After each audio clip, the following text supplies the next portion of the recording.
Everyone and welcome back to my YouTube channel. और आज हम स्टार्ट कर रहे हैं आर्टिकल 235 ऑफ इंडियन कॉन्स्टिट्यूशन। हमने लास्ट दो आर्टिकल्स पढ़े थे और उसके बाद हम 235 डिस्ट्रिक्ट कोर्ट और स्टेट जुडिशियल के अंदर बात करते हैं। ठीक है, तो अभी चलते हैं। Article 235 of Indian constitution vest the control over district court and subordinate court in the state high court.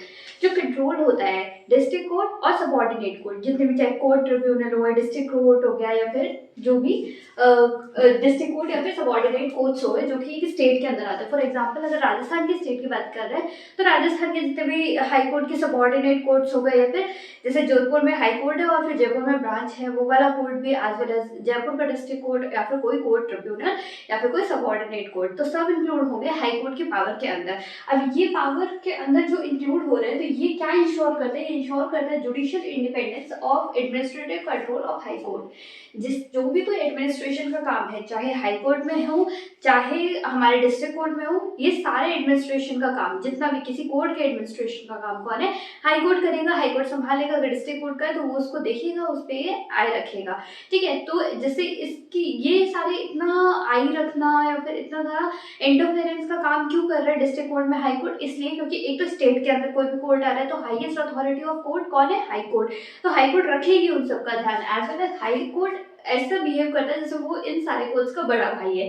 ठीक है, तो हाई कोर्ट ये सब काम क्यों करता है? जिससे वो इंश्योर कर सके कि lower court is protected from executive. जो एग्जीक्यूटिव के फंक्शंस होते हैं, एग्जीक्यूटिव में क्या क्या इंक्लूड होते हैं? जब एग्जीक्यूशन का काम होता है किसी भी लॉ का, फॉर एग्जाम्पल हमारे प्राइम मिनिस्टर, हमारे चीफ मिनिस्टर नहीं आएंगे उसमें, जैसे कि हमारे प्रेसिडेंट हो गए। ठीक है, अगर हम यूनियन की कॉन्टेक्स्ट में बात कर रहे हैं, या फिर जितने भी ऑफिसर्स हो गए, जो भी सारे एक अथॉरिटी हो गई, ठीक है, सेंटर की, तो ये सारे, या फिर स्टेट की अथॉरिटी हो गई, तो ये एग्जीक्यूटिव के जो लोग हैं वो इंटरफेयर नहीं करे। चीफ मिनिस्टर भी आएंगे, गवर्नर भी आएंगे, तो ये सारे एग्जीक्यूटिव के लोग इंटरफेयर नहीं करने लग जाए डिस्ट्रिक्ट कोर्ट में, और वो जुडिशरी को अपना काम इंडिपेंडेंटली करने दे। इसलिए हाई कोर्ट इन सब पे ध्यान रखता है, डिस्ट्रिक्ट कोर्ट पे भी, कोर्ट ट्रिब्यूनल्स में भी और सबऑर्डिनेट कोर्ट्स भी, किसी भी एक पर्टिकुलर हाई कोर्ट, एक स्टेट के पर्टिकुलर हाई कोर्ट के अंदर।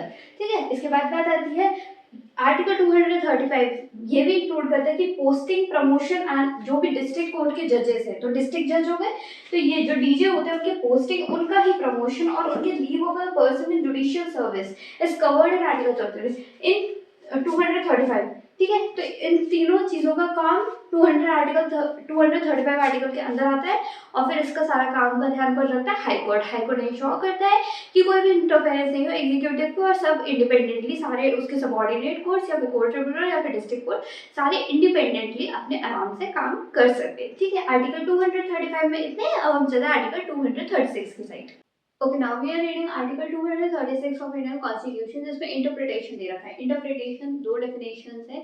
ठीक है, सबसे पहले अगर हम डिस्ट्रिक्ट जज की बात करें तो डिस्ट्रिक्ट जज में क्या आता है? दिस एक्सप्रेशन इंक्लूड्स दिस जज of a city civil court. किसी भी सिटी के सिविल कोर्ट का जो भी जज है उसको डिस्ट्रिक्ट जज बोलेंगे।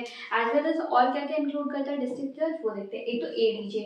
एडीजे क्या होता है? एडिशनल डिस्ट्रिक्ट जज। ठीक है, उसके बाद आते हैं इसी में असिस्टेंट डिस्ट्रिक्ट जज, इसके बाद चीफ जज ऑफ स्मॉल कॉज कोर्ट। ठीक है, अगर कोई भी चीफ जज होता है स्मॉल कॉज कोर्ट का, जैसे अगर अपन फैमिली लॉ के साइड चले तो उसमें स्मॉल कॉज कोर्ट में जज होते हैं। ठीक है, या फिर इसके बाद आता है चीफ प्रिसाइडिंग मजिस्ट्रेट। जो चीफ प्रिसाइडिंग मजिस्ट्रेट होते हैं किसी भी डिस्ट्रिक्ट कोर्ट के, वो भी डिस्ट्रिक्ट जज ही इंक्लूड होते हैं। इसके बाद एडिशनल चीफ प्रिसाइडिंग ऑफिसर, यही आएगा सेम वही, एडिशनल असिस्टेंट और चीफ प्रिसाइडिंग ऑफिसर। इसके बाद सीनियर सेशन जज, सेशन जज के साथ आएगा एडिशनल सेशन जज, और इसके बाद असिस्टेंट सेशन जज। ये सारे इंक्लूड होंगे। ये जो भी जजेस हैं ये सारे डिस्ट्रिक्ट जज ही नोट होंगे। इसके बाद आते हैं जुडिशियल सर्विस। जुडिशियल सर्विस का क्या इंटरप्रिटेशन है? दिस एक्सप्रेशन, कौन सा एक्सप्रेशन? ये वाला जो एक्सप्रेशन है ये इंक्लूड करता है कि ऐसे लोग, this expression means service consisting of a person, ऐसी सर्विस जो कंसिस्ट है एक पर्सन के लिए, वो फिल्स द पोस्ट ऑफ डिस्ट्रिक्ट जज एंड अदर सिविल जज। डिस्ट्रिक्ट जज में हमने जो सारे पढ़ेंगे सारे जज, ऐसे कोई पर्सन जो कंसिस्ट होते हैं इन पोस्ट के, जो ऐसी पोस्ट को फिल करते हैं, जो कि पोस्ट हो गई डिस्ट्रिक्ट जज की पोस्ट जिसमें ये सारे लोग आते हैं, and other civil judicial post. कोई भी और सिविल जुडिशियल पोस्ट को अगर फिल करते हैं तो वो भी क्या कंसिडर होंगे? जुडिशियल सर्विस के अंडर, और जो डिस्ट्रिक्ट जज है उसमें ये सारे आएंगे। So that's all for article 236 of Indian Constitution. हम चलते हैं आर्टिकल 237 की side. Okay, now we are reading chapter 6, the regulating judicial service, and in this chapter we are reading article 237 of Indian Constitution, जो कि हमारे district court और state judiciary के अंदर आ रहा है। ठीक है, तो अब इसमें गवर्नर का रूल दिखाया गया है, काफ़ी अच्छा रूल है, पर एग्जीक्यूटिव से कैसे हाई कोर्ट प्रोटेक्ट करता है या फिर किसी स्टेट का कोर्ट कैसे प्रोटेक्ट होता है वो भी हमें देखने मिलेगा। तो article 237 of Indian constitution includes the governor can issue public notice designating specific classes of magistrate। Governor एक पब्लिक नोटिफिकेशन जारी कर सकते हैं जिसमें स्पेसिफिक क्लास ऑफ मजिस्ट्रेट वो इंक्लूड कर सकते हैं। To whom these rules will apply। कोई भी ऐसे रूल्स जो कि इनके ऊपर अप्लाई हो सकते हैं, गवर्नर रूल्स भी जारी कर सकते हैं एज वेल एज कोई भी स्पेसिफिक लॉज अप्लाई कर सकते हैं पब्लिक नोटिस के तहत किसी जो डिस्ट्रिक्ट जज है सिविल कोर्ट के या फिर क्रिमिनल कोर्ट के उनके डेजिग्नेट करते हुए। ठीक है, इसके बाद बात आती है दिस आर्टिकल, कौन सा article, article 237 of Indian constitution intends to strengthen the independence of subordinate judiciary from executive branch. अगर कोई सबऑर्डिनेट जुडिशरी है और उससे अगर अपन को इंडिपेंडेंस दिखानी है तो आर्टिकल 237 उसका ट्रमेंडस एग्जांपल है कि जहाँ पे ये जो आर्टिकल है ये गवर्नर को इंक्लूड कर रहा है पर ये इंटेंट करता है कि स्ट्रेंथन रहे, क्या स्ट्रेंथन रहे कि जो हमारी सबऑर्डिनेट जुडिशरी है वो इंडिपेंडेंट रहे फ्रॉम एग्जीक्यूटिव। ठीक है, that's all for article 237 of Indian constitution. 238 article repeat हो गया था by the governor and by 7th constitution amendment 1956।